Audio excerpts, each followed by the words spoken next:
Hoy el presidente del Gobierno comparecía en el Congreso en un pleno monográfico para presentar un paquete de medidas contra la corrupción.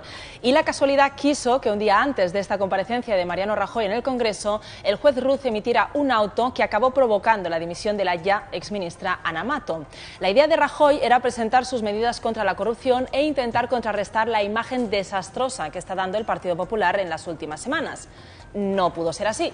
El caso de Ana Mato ha marcado todo el debate y Rajoy se ha visto obligado a hablar de la exministra. Para sorpresa de todos, el presidente del Gobierno ha intentado utilizar el mismo auto que ha provocado la caída de Ana Mato para intentar exculparla. El señor juez no ha considerado que la señora Mato haya participado en el delitos a que alude en su auto. Por el contrario, establece que ha ignorado la comisión de tales delitos. Bien, y si Ana Mato no está relacionada con ningún caso de corrupción, como sugiere Rajoy, entonces ¿por qué ha dimitido? Quizás se trata simplemente de que quiere cambiar radicalmente de profesión, por ejemplo, encontrando una. Bien, yo no quiero poner en duda las palabras de Rajoy, pero si uno se lee el auto del juez Ruz, dice claramente que Mato fue partícipe a título lucrativo. Más claro, que se benefició de los frutos de un delito. Más claro todavía, que se forró gracias a la trama Gürtel. Más claro aún, cuando fue gratis a Euro Disney, no le pidió un autógrafo al tío Gilito. El tío Gilito se lo pidió a ella. Pero no quiero que nos centremos en lo accesorio. Si el presidente del Gobierno acudió al Congreso a hablar de corrupción, yo quiero saber qué es lo que nos quiere decir. Mantengamos un debate con el presidente. Sandra Sabatés, tú eras de moderadora imparcial. Solo tienes que hacer lo contrario que el presentador del Gato al Agua. Rajoy abrió su discurso con un mensaje tan claro como difícil de creer, en vista de cómo ha abordado la lucha contra la corrupción. Veamos algunos ejemplos. No pretendo sino hacer constar mi preocupación por lo que considero un problema peligroso e inaplazable que este Gobierno se ha tomado muy en serio, señorías. Bien, un momento, señor presidente. Señorías, tengo que interrumpir. Aquí llega mi primera discrepancia. Me temo que a los españoles nos resulta muy difícil creer el discurso del señor Rajoy. ¿Y por qué nos resulta difícil creerlo, señorías? Lisa y llanamente porque es mentira. ¿De verdad nos quiere hacer creer el señor Rajoy que su gobierno se ha tomado muy en serio la corrupción? Tomarse en serio la corrupción es definir así al futuro presidiario Carlos Fabra cuando ya estaba acosado por la justicia. Y para nosotros es un ciudadano y un político ejemplar. Y me temo, por si a alguien no le gusta lo que acabo de decir, que también para los ciudadanos de Castellón. Bien, señorías, podríamos pensar que Rajoy simplemente pecó de inocente y que Fabra le engañó. Pero le engañó también Luis Bárcenas para que le enviase este SMS cuando ya se sabía que el tesorero tenía cuentas en Suiza. ¿Es esto tomarse en serio la corrupción, señorías? ¿Mandar un mensaje de apoyo a un corrupto? ¿O lo es reaccionar de esta forma cuando España se entera de que su ministra de Sanidad ha recibido múltiples regalos de una trama corrupta?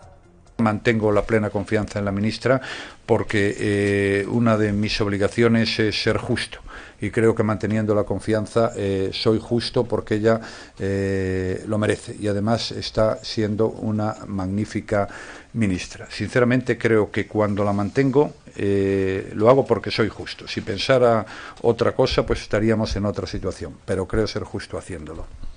Lamento llevarle contraria, señor Rajoy. Usted no se ha tomado en serio la corrupción. Decir lo contrario es creer que los españoles son idiotas. Y los españoles no son idiotas. Bueno, está Dani Mateo, pero va a dejar de ser español dentro de poco.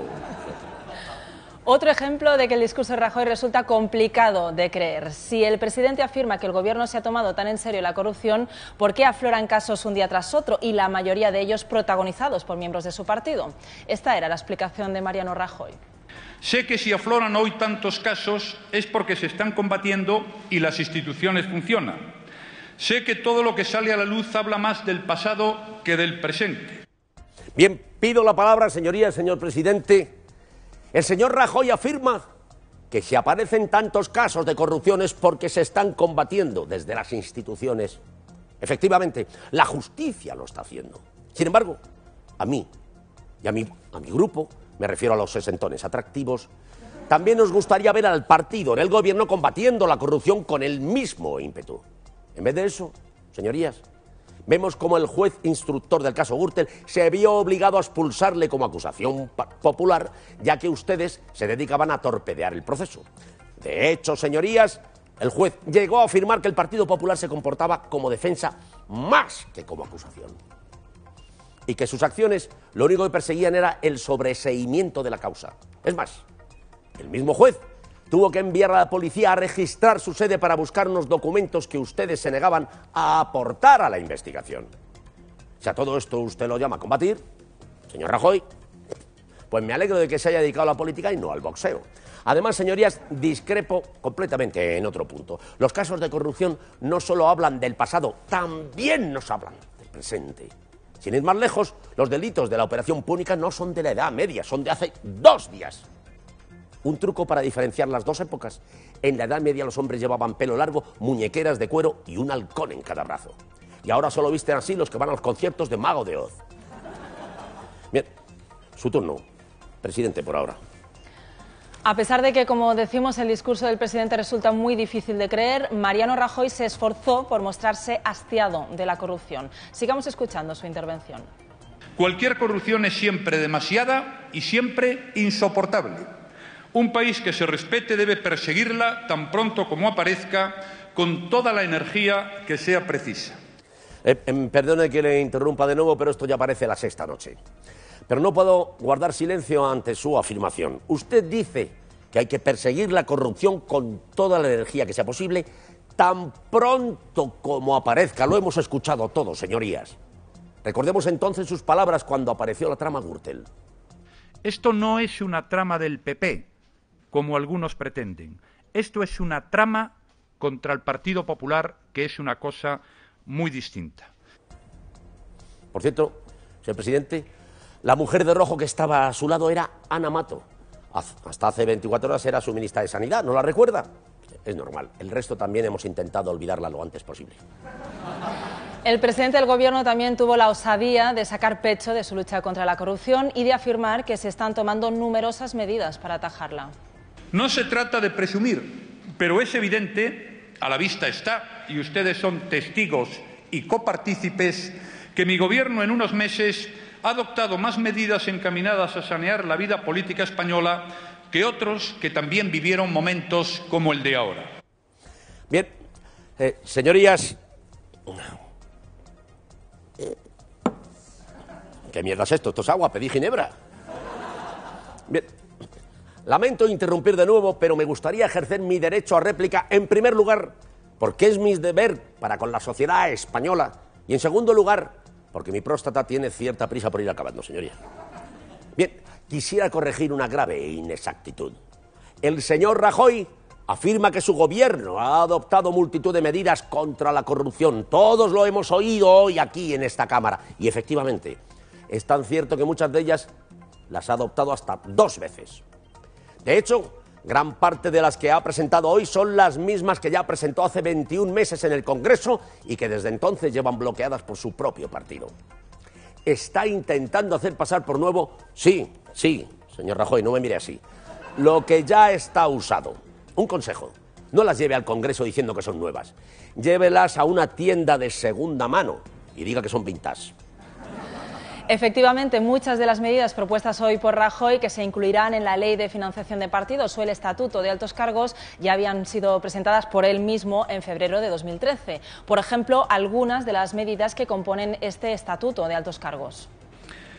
El segundo proyecto que hoy nos ocupa es la Ley Reguladora del Ejercicio de Alto Cargo de la Administración General del Estado, que pretende dotar a nuestro país de un verdadero estatuto del alto cargo, clarificar sus obligaciones y determinar los controles a los que debe someterse. Por ejemplo, sus retribuciones serán totalmente públicas con la entrada en vigor de la Ley de Transparencia y la puesta en marcha del nuevo portal. Por ejemplo, los gastos de representación estarán mejor regulados en la ley y no se utilizarán tarjetas de crédito para abonarlos.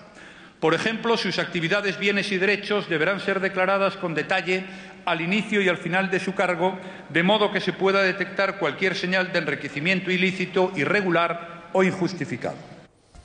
Bien, en fin, con la venia, señoría, en primer lugar me gustaría preguntarle al presidente de esta Cámara qué coño significa venia. Y en segundo, me gustaría recordarle a don Mariano Rajoy, aquí presente, que la obligación de efectuar una declaración de bienes al principio y al final del mandato ya está recogida en la Ley de Transparencia de 2013. Cuidado, porque está usted abusando tanto de lo vintage que corre el riesgo de convertirse en un hipster. Por cierto, me gustaría preguntar al presidente de la Cámara si hipster es perroflauta con iPhone. Bien, pero permítanme, antes de continuar, una pequeña puntualización más. Si el partido del Gobierno considera que la declaración de bienes de los altos cargos es un instrumento tan útil para combatir la corrupción, señor Rajoy, ¿por qué hace menos de una semana, a través del diario El País, nos enterábamos de que el Partido Popular se acogió a un reglamento para no aplicar una parte de la ley de transparencia? Con ello consiguió, esto según el PSOE, que 257 cargos no tuvieran que publicar precisamente su declaración de bienes. ¿En qué quedamos, señorías? Si quiere que se publiquen las declaraciones de bienes, ¿por qué torpedea que se publiquen las declaraciones de bienes? Sus palabras dicen una cosa, señor Rajoy, pero sus acciones no las corroboran. Señor presidente, todas las comparaciones son odiosas, pero permítame decirle que a usted le ocurre lo que a mí en este programa. Me paso el día insinuando que soy gay cuando en realidad soy virgen. Último ejemplo de por qué se nos hace tan complicado creer el discurso de Mariano Rajoy. El presidente del Gobierno también ha hecho referencia a una futura reforma de los siempre polémicos indultos, que ya no dependerán únicamente del Gobierno, sino que pasarán a tener control parlamentario. Y me quedan aún por mencionar otras 3 propuestas que voy a expresar con la mayor brevedad. La primera hace referencia al control parlamentario del indulto. A partir de ahora se remitirá al Congreso de los Diputados cada 6 meses un informe sobre la concesión y denegación de indultos. Y el Ministerio de Justicia dará cuenta de ellos en una comparecencia en la Cámara. Ofrecerá las explicaciones que sean necesarias y responderá a las preguntas que se crean pertinentes. Bien, señorías, señor presidente, ¿podemos creer que el presidente del Gobierno aquí presente, el señor Rajoy, tiene la intención real de regular los indultos? No me mire así, señor Rajoy. Cuando al mismo tiempo su Ministerio de Interior concede la semilibertad a Jaume Matas en contra del criterio de las instituciones penitenciarias, ¿podemos creerlo? Aunque por otra parte, he de decir que sé que el indulto es uno de los temas que le quitan el sueño a usted, señor Rajoy. De hecho, supongo que lleva sin dormir por lo menos desde marzo de este año, cuando rechazó la propuesta de Izquierda Plural para reformar la actual ley del indulto, que data de 1870. 8 meses sin dormir es demasiado tiempo, y eso solo lo sabe usted, señor Rajoy, y el príncipe Harry. En fin, señorías, podría extenderme aquí durante horas, pero la cadena no me lo permite, y como ya les dije antes, mi próstata tampoco. Señorías, señores diputados, señor presidente del Gobierno, he intentado creer las palabras del presidente aquí presente, pero siento decirles que no he podido. Y no he podido porque soy incapaz de olvidar que ese presidente es la misma persona que mandaba SMS como estos a Luis Bárcenas. En fin, no quiero abusar de la paciencia de sus señorías y termino aquí mi intervención, no sin antes recordarles aquella inmortal frase en defensa de la honestidad en la política que Sócrates pronunció ante el tribunal que lo sentenció a muerte. Mueve la colita, mamita rica, mueve la colita. Así era Sócrates. En realidad no murió por beber cicuta, murió por beber garrafón. Muchas gracias.